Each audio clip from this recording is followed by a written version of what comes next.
Salut, you are listening to The Spark. This is a podcast produced by Youth for Democratic Renewal for purposes of going to the heart of the matter of current events and drawing warranted conclusions.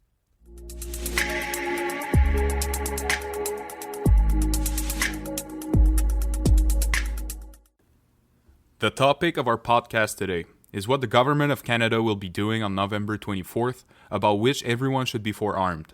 It will once again promote the Holodomor myth for purposes of warmongering against Russia. It is usually an occasion to spread all kinds of still anti-communist lies, which originated with the Nazis during World War II.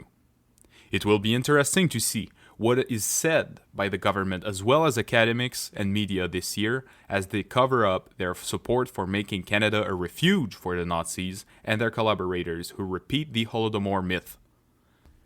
As of June 2023, only 34 countries out of the 193 United Nations member states recognize what is called the Holodomor, the last being the Senate of Italy on July 26, 2023. Of course, Canada is one of them.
The term Holodomor in Ukrainian translates as death by hunger. It refers to the alleged starvation of millions of Ukrainians in 1932 to 33 as a result of Soviet policies. It is portrayed as the culmination of an assault by the Communist Party and Soviet state on the Ukrainian peasantry who, they claim, resisted Soviet policies. When they speak of Ukrainian peasantry, they always confuse the kulaks, the rich peasants, and the mass of poor peasants, many still in serfdom, who benefited from and joined Soviet Russia in building a new society. In 2008, the Harper government declared an official day of remembrance for the Ukrainian victims of what is called the Holodomor, said to be a man-made famine, or a genocide deliberately carried out in 1932 to 33 by the Soviet Union. In Alberta, Ukrainian Famine and Genocide Holodomor Memorial Day was declared by the Conservative government, also in 2008 through Bill 37. The bill proclaimed the fourth Saturday of November each year as Alberta's Day of Holodomor Remembrance. Other provinces, including Quebec, have passed similar bills and now hold similar annual events.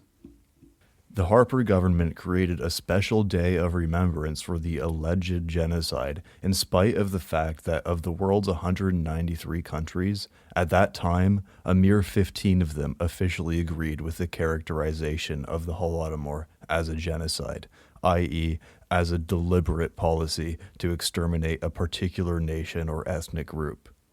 Ukraine, Canada, and the U.S.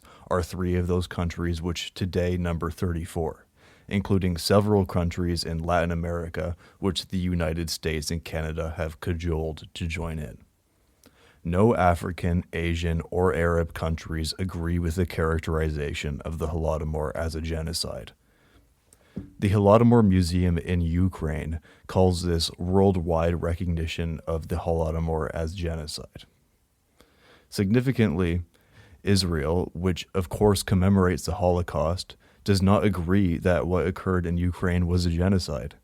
This is not because Israel is in any way progressive. On the contrary, we are informed it is because of prejudices against any use of the term genocide, which they think belittles the European Holocaust, in which so many people identified as Jews perished in the most brutal ways. Further, no official documents have ever been produced that would verify the claim that the Soviet government carried out a deliberate policy of starving people living in the Ukraine. In fact, in 1934, the British Foreign Office in the House of Lords stated that there was no evidence to support the allegations against the Soviet government regarding the food shortages, based on the testimony of Sir John Maynard, a renowned famine expert who actually visited Ukraine in the summer of 1933. Other well-known personalities of the day who took the same view included U.S. journalist Walter Duranty, author H.G. Wells, playwright George Bernard Shaw, and French President Edouard Herriot.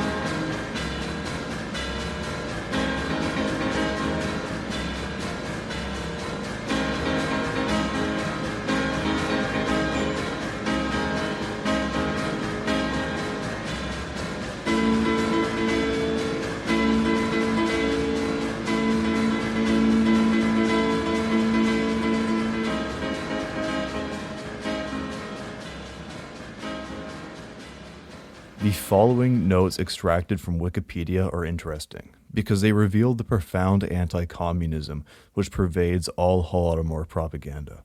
It says, quote, "The Holodomor has been recognized by the Prime Minister of Canada, the Senate of Canada, and the House of Commons of Canada. With the advice and consent of the Senate and House of Commons, the Government of Canada has declared that the fourth Saturday in November be known as the Ukrainian Famine and Genocide Holodomor Memorial Day. The Senate unanimously adopted a motion on the recognition of the Holodomor as a, quote, famine genocide in 2003 for Canada to condemn any attempt to deny or distort this historical truth as anything less than a genocide, and called for a day of remembrance for those that perished during the time of the Ukrainian famine genocide, to be commemorated on the fourth Saturday of November, and for historians, educators, and parliamentarians to include the true facts of the Ukrainian famine/genocide of 1932 to 33 in the records of Canada and in future educational materials." The Day of Remembrance was adopted in 2008. With the occurrences of the Canadian Senate, the House of Commons passed an act to establish a Ukrainian famine and genocide Holodomor Memorial Day and to recognize the Ukrainian famine of 1932 to 33 as an act of genocide, in part stating, quote, "Whereas the Ukrainian famine and genocide of 1932 to 33, known as the Holodomor, was deliberately planned and executed by the Soviet regime under Joseph Stalin to systematically destroy the Ukrainian people's aspirations for a free and independent Ukraine, and subsequently caused the death of millions of Ukrainians in 1932 and 1933. Her Majesty, by and with the advice and consent of the Senate and House of Commons of Canada, enacts as follows. 1.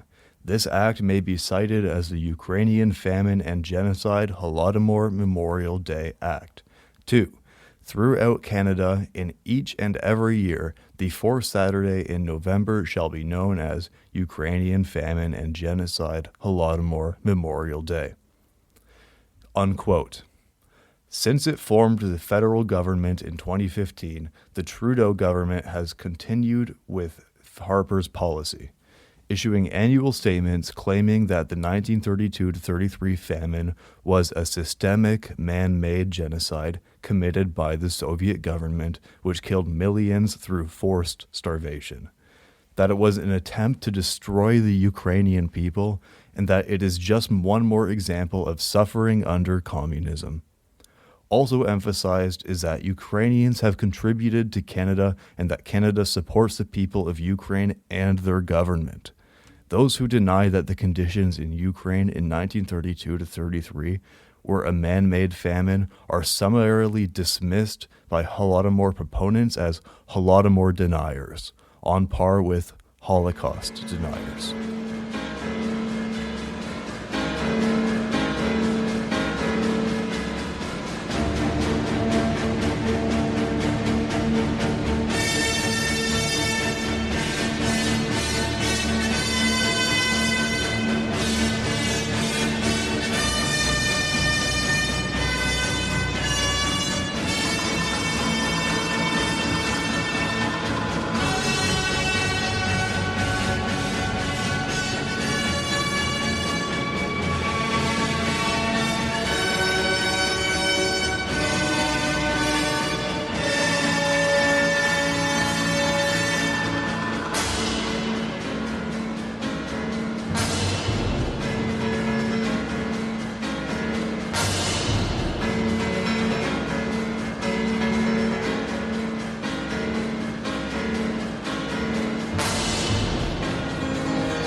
The idea of a famine deliberately created by the Soviet government was concocted by the Hitlerite Nazis to discredit the Soviet Union and undermine the great prestige it had among the world's peoples.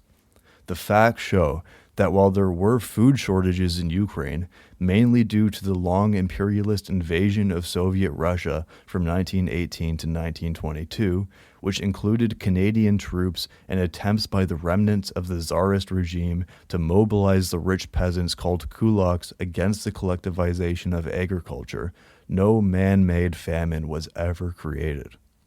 Professor Mark Tauger, Associate Professor of History at West Virginia University, has done exhaustive research and concluded that hardships in Ukraine were caused mainly by natural factors that waxed and waned, causing severe reductions in agricultural production, including periodic drought and persistence of crop pests and diseases when the means to combat them were still being developed. But today, the genocide myth is deliberately revived and promoted to spread disinformation, to cover up the crimes which the U.S. imperialists are committing in their striving to dominate the world, along with the Israeli Zionists and their backers in Europe and North America, which includes the government of Canada. The Hitlerite Nazis created the genocide myth in 1933 to discredit the Soviet Union, the enemy they most feared. They wrote front-page stories in German newspapers, which were then taken up by the reactionary British press, including Lord Rothermere, owner of the London Daily Mail monopoly press. He was an anti-Soviet, anti-communist, anti-Semitic, and anti-labor to the core. A friend of Hitler and Mussolini and sympathetic to Oswald Mosley's British Fascist Party. Rothermere sent congratulatory telegrams to Hitler before the invasion of Poland. In September 1934, multimillionaire William Randolph Hearst, leading U.S. publisher of the Yellow Press and an open supporter of Nazism, met with Hitler and Nazi propaganda minister Joseph Goebbels in Berlin and signed a cash deal to promote a positive image of the Nazis in the U.S. The Hearst papers soon carried columns paid for by Adolf Hitler. Hermann Göring and Benito Mussolini and Hearst attended the huge 1934 Nazi Party Nuremberg rally, featured in Leni Riefenstahl's notorious Nazi propaganda film Triumph of the Will. Egged on by the Hitlerites, Hearst papers became the biggest propagandists for the genocide myth, using fake photographs and printing lies that have been refuted by solid evidence over and over again. Hearst's fraudulent campaign began on February 8, 1935, with a fabricated front-page headline in his Chicago American, quote, 6 million people die of hunger in the Soviet Union, unquote. But what actually took place in the Soviet Union at the beginning of the 1930s was a further advancement of the revolution. It was a time of major internal class struggle during which poor landless peasants rose up against the minority of rich landowners, the kulaks, and began a struggle for the collectivization of agriculture. Collectivization was undertaken in conjunction with the campaign to rapidly industrialize the Soviet Union so as to meet the needs of the Soviet people and to defend the Soviet Union against foreign aggression. The Hearst Press articles were the origin of the larger myth alleging millions died in the Soviet Union. These myths were taken up by the CIA and Britain's MI5, and in the post-war period by the McCarthyite witch hunters, and by paid propagandists such as Stanford professor Robert Conquest, a former MI5 agent. For decades, such slanders have spread a negative view of socialism in the Soviet Union. Combating these fabrications, in 1987, Canadian trade unionist Douglas Tottle published a well-researched book called Fraud, Famine, and Fascism, which systematically exposed the Holodomor myths. The book has been reproduced online and is accessible to any reader who has interest at investigating the facts of the matter.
Canada has also signed all 4 of the joint declarations by delegations at the United Nations General Assembly recognizing and condemning the Holodomor.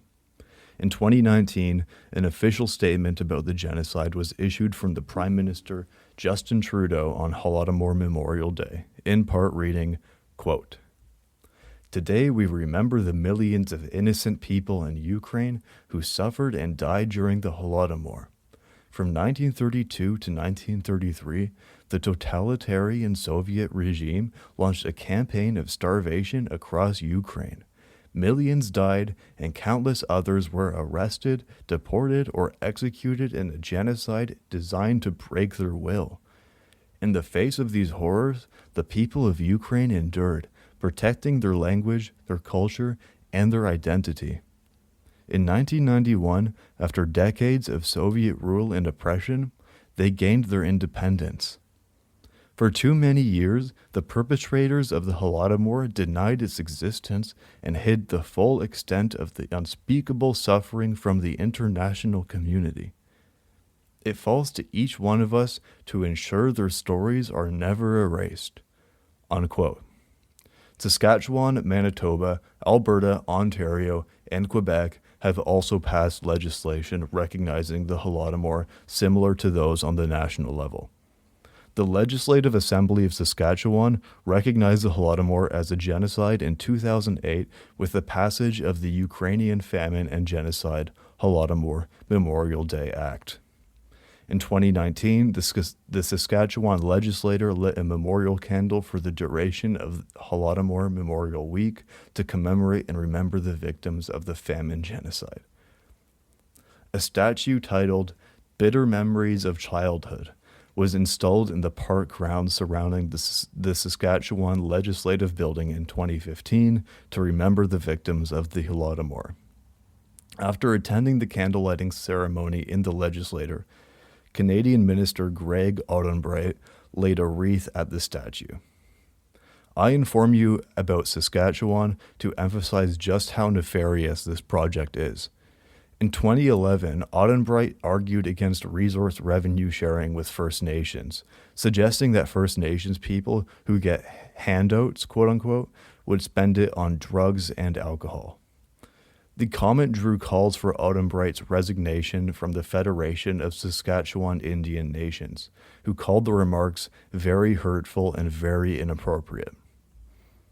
In October 2020, Holodomor shared a Thanksgiving message from Texas pastor Ed Newton, an American preacher who has shared anti-LGBT views and whose church labels homosexuality as an addiction. Holodomor has shared messages from Pastor John Hagee as well, another preacher who had referred to the Roman Catholic Church as the Great Whore and claimed that Adolf Hitler was fulfilling God's will, promoted conspiratorial views about Jewish people, and claimed Hurricane Katrina was God's punishment for gay rights.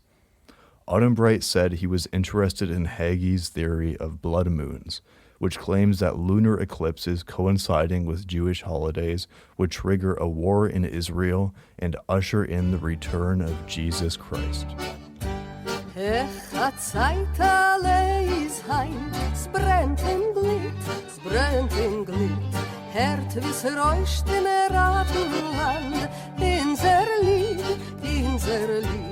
Wachsen keuches von Kohle wird, flinken schnell, Sozialism boyen mir, reut in hell. Singt der Traktor in ein Feld, singt sein Lied, reißt auf breiten tief die Erde, kein Mal mit.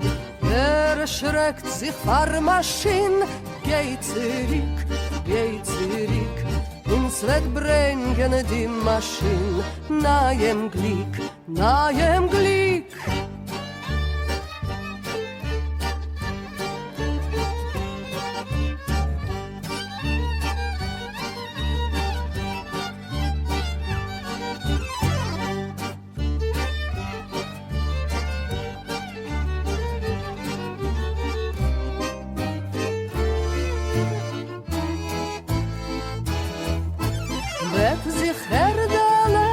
Wachsene Feten satt, uns wird grünen Fuhlen saftig, Zweigen Blatt, brüderlich, Hirone, meine Kollektiv, treibt für sich dem Balle Guf, in unser Riff. The Trudeau government is more and more revealing that it openly supports the most reactionary forces in all contexts. Its policy is one of appeasement of U.S. imperialist crimes against humanity. Revelations in 2017 exposed then Minister of Foreign Affairs Chrystia Freeland's blatant cover-up of her grandfather's role as a Nazi collaborator in wartime Poland and Austria. This, in turn, led government ministers and many media pundits to expose themselves as apologists for the Nazi fascist occupation of Europe, during the World War II and its collaborators. Far from removing Freeland, she is now not only finance minister but also deputy prime minister. They have done everything to present virulent anti-communism and promotion of Hitlerite views about alleged Russian aggression during World War II and since then as morally acceptable and, nay more, virtuous, on conformity with what they call Canadian values. Their eagerness to exonerate Freeland for lying about her family history and presenting her Nazi collaborator grandfather, Mikhail Chomyak, as a victim of communism and Russian aggression, Canada's official position has gone so far as to justify the actions of the likes of Chomyak and those of other participants in the genocide of the European Jews and atrocities against many others, including the Polish and Roma people, as well as Soviet prisoners of war, captured partisans, and those who were considered inferior as morally acceptable or even as making the best of a bad situation. In other words, they had no choice. The resistance of the peoples of Europe and the world never considered the only moral choice. They suggest and openly argue that no judgment can be cast on those who decided, for one reason or another, to aid the fascist enslavement of Europe. Certainly, the millions who fought and died in the successful fight to defeat the Nazis vehemently disagree, but their voices and deeds are silenced. The Trudeau government has also continued Harper's project to unveil a memorial to the so-called victims of communism. The project was said to have been first proposed by Jason Kennedy in 2008 in a conversation with the Czech ambassador Pavel Vosalik, and championed by Stephen Harper. Not coincidentally, in 2009, the House of Commons of Canada unanimously adopted a resolution to designate August 23rd as the National Day of Remembrance in Canada for the victims of communism and Nazism. A feeble attempt to equate communism and Nazism. Due to continued opposition from the people, the anti-communist memorial has been repeatedly delayed, as well as scaled back both in size and location. After the fall of Harper in 2015, the Trudeau government revived the project and was ready to officially unveil it this year, but after not only Canadian people but around the world condemned the government for giving a Nazi war collaborator to whom it gave citizenship after World War II standing ovations in the Parliament on September 22nd, it has delayed until 2024 so that it can do its due diligence. In other words, it wants to pull the virtual bricks which carry the names of war criminals from various countries of Eastern Europe so as to get away with its shameful anti-communist narrative that millions of Canadians were victims of communism and the monument is justified.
It is noteworthy that the Trudeau government has never once officially denounced the fact that the Nazis exterminated over 3 million people in Ukraine. It has disappeared these horrendous crimes into thin air. It is as if the Nazis were Canada's wartime ally, not the Soviet Union. In addition, no Canadian government has made official government announcements or created any memorial days or launched any national campaigns to honor those slaughtered by the Nazis in Ukraine and to denounce their murderers. The Trudeau government has also remained silent about how the Canadian state allowed known Nazi war criminals into Canada after the Second World War, and then protected them from persecutions. This includes the 2,000 members of the Ukrainian-based Galicia Division, denounced as a war criminal organization at the Nuremberg trials, who came to Canada after the Second World War, even though they were members of the Nazi SS and fought for the Nazis against the Soviet Union and its allies, including Canada. Finally, no Canadian government, including Trudeau's, has yet created any official day of remembrance commemorating the myriad of Indigenous victims of the ongoing genocide perpetrated during this colonization of what are now Canada and Quebec, which began hundreds of years ago. This is the case even though the recent national inquiry into missing and murdered Indigenous women and girls stated that Canada has committed race-based genocide against its Indigenous peoples. In a supplementary report explaining its rationale for the genocide ruling, MMIWG commissioners noted Canada had displayed a continuous policy to destroy Indigenous people physically, biologically, and as a social unit.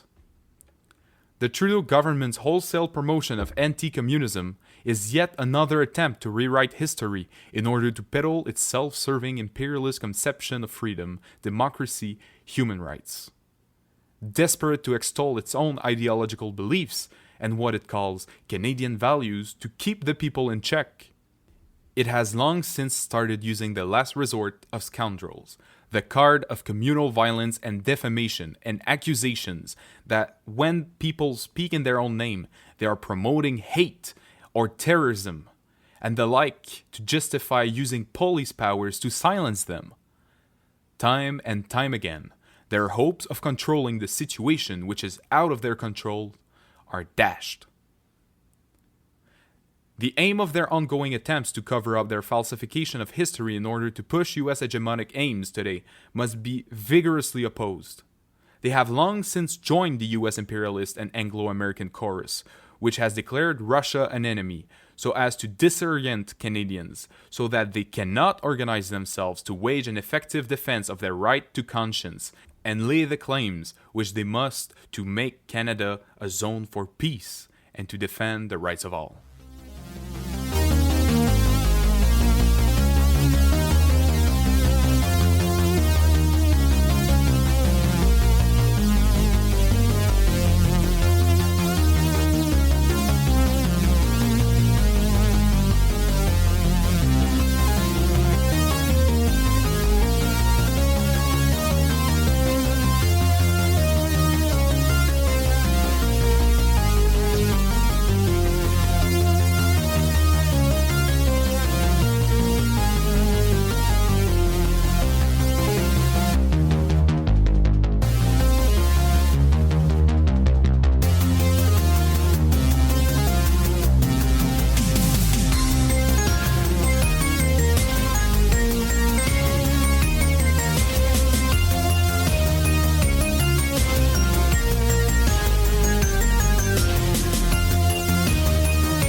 Canada's shameful opposition to supporting a clear-cut UN resolution against the glorification of Nazism. On November 3rd, for the 18th consecutive year, the UN voted on a resolution entitled Combating Glorification of Nazism, Neo-Nazism, and Other Practices that Contribute to Fueling Contemporary Forms of Racism, Racial Discrimination, Xenophobia, and Related Intolerance.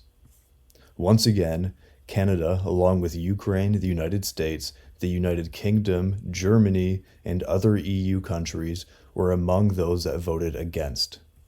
Despite their opposition, the United Nations once again adopted the resolution by a vote of 112 in favor, with 50 against and 14 abstaining. The resolution was thus adopted by the Third Committee of the UN General Assembly, which deals with social, humanitarian, and human rights issues. Once again, Canada did its utmost to derail the resolution on the basis of its anti-communist mentality, which has imbued its domestic and foreign policy since Soviet communists had the temerity to overthrow the rule of private property in Russia in 1917 and establish Soviet power. Canada's delegate declared that the resolution was problematic because it, quote, did not reflect contemporary forms of racism and address issues around freedom of expression, unquote. Even as the entire world rises up to oppose the most egregious example of racism taking place in the genocidal Israeli attacks against the people of Palestine, which Canada supports, Canada continues to declare that its definition of racism is the correct one. Even as Canada suppresses and persecutes all those who do not repeat the official line of the Canadian state in support of Israel's crimes, Canada continues to declare that it is the champion of freedom of expression. It is both arrogant and irrational at one and the same time. It is beyond pathetic that Canada sees some merit in standing against the tide of our humanity, which is calling a spade, and from the depth of its very soul is declaring, never again, and abiding by its duty of memory, which is, in the words of Jacques Chirac, to fight the forces of darkness at all times. Its shameful claim to fame worldwide is to parade the white man's colonial superiority, which emerged in 19th century Victorian England to proclaim the allegedly civilized values of the master race as represented by the British Empire and duty to king and country. In Canada, the euphoria about the supremacy of the British Empire died with the carnage of World War I. Prior to that, the promotion of the values of empire assumed legendary proportions. It was considered a positive force which set the standards for citizenship and immigration, women's success, temperance, industry, suffrage, and of course, duty. The values of empire were to unify the empire and provide the king's dominions with order. All perspectives were limited to that and no other was permitted. For Canada to be trying to achieve the same thing on the basis of the same values in the 21st century is a lost cause, which is what the current outpouring of support for Palestine is showing. It is a veritable turning point in history, and we are all part of making sure it favors the people of the world. In that sense, all of us are making history, and this is really important to remember as we get up to face every day with courage and conviction. Back to the UN.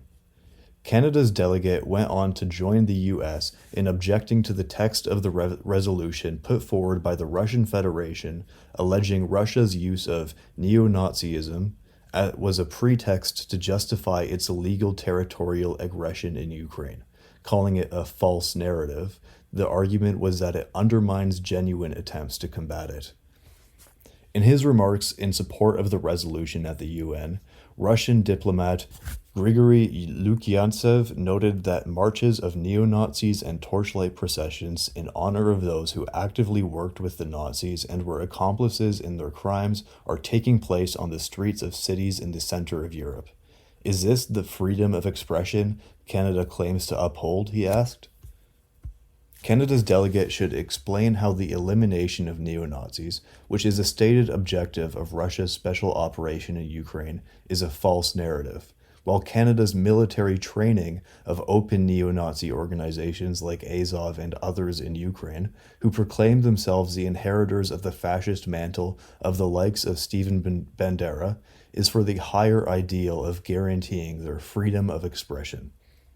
All this shows is that the standing ovations recently given to a Waffen SS veteran by the Canadian Parliament was no mistake. The General Assembly has been adopting this resolution since 2005. Russia introduced the motion saying the world is witnessing, inter alia, the rise in Islamophobia, Christianophobia, and anti-Semitism. Some countries have started waging a war on memorials that were established to glorify those who fought Nazism, adding that, quote, "The approval of this document is not only our duty to those who created the UN, it is our duty to future generations," unquote.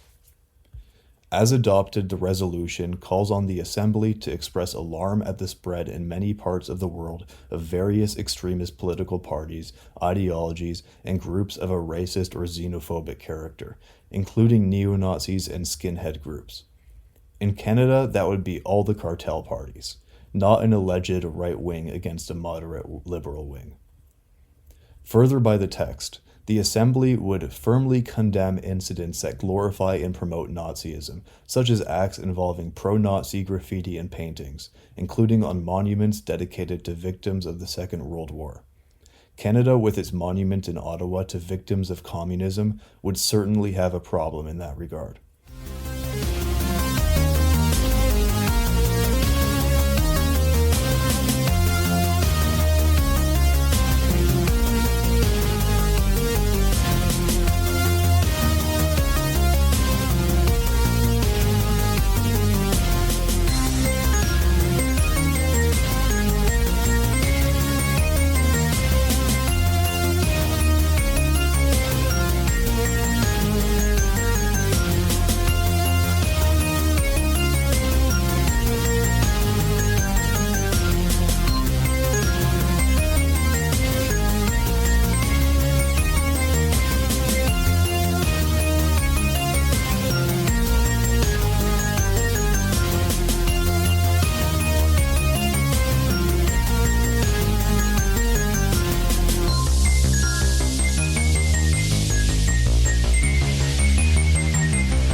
The resolution also reaffirms the Assembly's condemnation of any denial of the Holocaust, as well as any manifestation of religious intolerance or violence against persons or communities on the basis of ethnic origin or religious belief.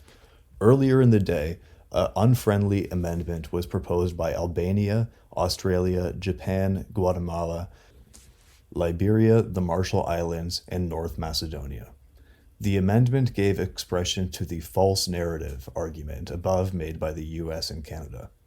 It accused Russia of justifying its aggression against Ukraine on the purported basis of eliminating neo-Nazism and states that it seriously undermines genuine attempts to combat neo-Nazism. The amendment was adopted in a 66 to 26 vote, with 67 abstaining.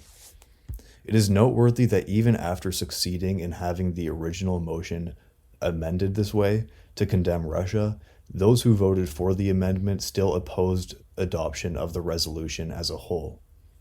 Cuba in particular called these countries out, saying that none of those who voted in favor of the amendment voted in favor of the text as amended. Cuba's representative said his delegation does not agree with the included operative paragraph amendment. Malaysia called out the farce of those who endorsed the amendment, including Israel, as the most egregious perpetrators of racism and xenophobia, saying, quote, "There is a country abusing a term associated with a specific dark period of history to indiscriminately attack an entire population, causing the deaths of mostly women and children," unquote. Malaysia's delegate stressed his delegation disassociated from the amended operative paragraph 4 because it shifted the focus from a thematic resolution to one targeting specific countries. China had co-sponsored the original Russian resolution. China's representative emphasized that it was thematic in nature. China regretted the imposition of country-specific content into it, adding it is ironic that among the sponsors of the amendment was a country that falsified the history of the Second World War by refusing to admit to its war crimes, including massive crimes of sexual violence. China, while voting in favor of the resolution, also dissociated from the amendment.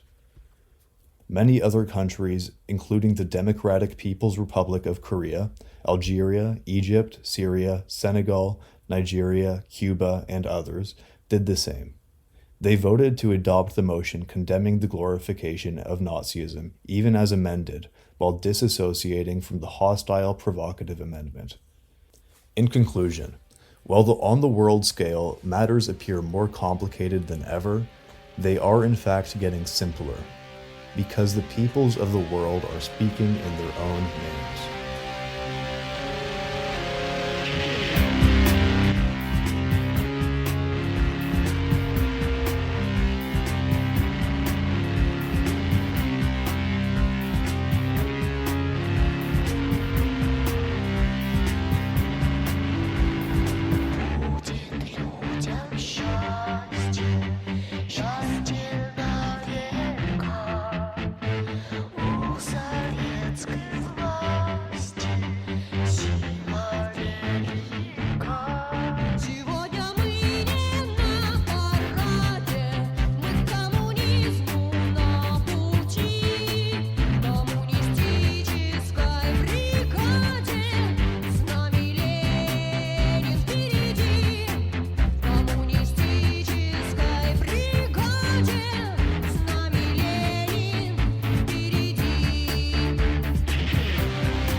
Коммунистической бригаде с нами Ленин впереди.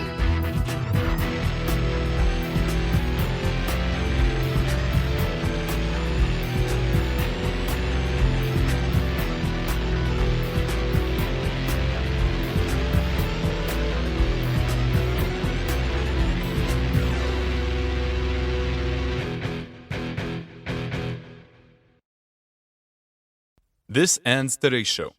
Come back to us for the next broadcast. The easiest way is to follow us on our Facebook page. You will find it under the name Youth for Democratic Renewal. Go like our page, our publications, and above all, broadcast our programs among your comrades, your friends, and your acquaintances. You can also contact us by email at ydr.jrd@gmail.com. Goodbye and see you soon. The Spark is a podcast produced by Youth for Democratic Renewal. All our broadcasts are royalty-free and for educational purposes. The songs that we use in our broadcast are used following the principles of fair dealing and fair use.